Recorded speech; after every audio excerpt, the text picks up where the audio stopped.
Today I want to rant about leeches. And no, I'm not talking about those slimy little creatures that crawl on their bellies. Although now that I think about it, that might not be a bad analogy. I'm talking about people who take advantage of other people's generosity. Let me tell you a little story. I have a really dear friend who's a consultant, and he offered to do a free webinar for a vendor partner of his to help jointly promote each of them into the customer bases. So before you know it, this vendor got more and more greedy and aggressive, and the next thing you know, my partner's doing webinars, ebooks, worksheets, all for free. Well, a few weeks ago, he said enough is enough and that he couldn't do any more. Last week, my friend found out that this vendor partner had hired another consultant, paid them to do the work that he said he just couldn't do for free.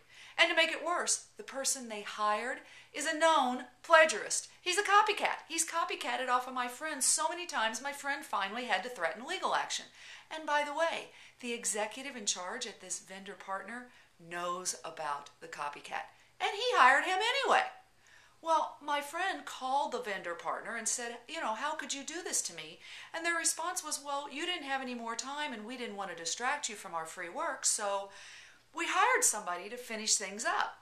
Wow, is that a leech with chutzpah or what? Now, the truth be told, I don't think this vendor's a slimy leech.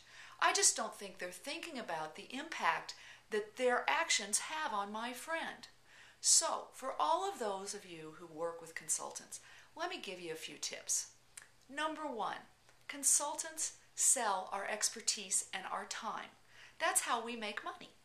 Now, we may offer to help you out for free, but we do that out of the generosity of our hearts because that's what great people do. Our gift should be taken as a special, special thing and cherished, not as a sign of weakness for you to exploit. So everybody out there, don't be a leech, okay? Now, as for that little copycat, my personal hope is that this leech sucks him dry. Rebel Rant, over and out.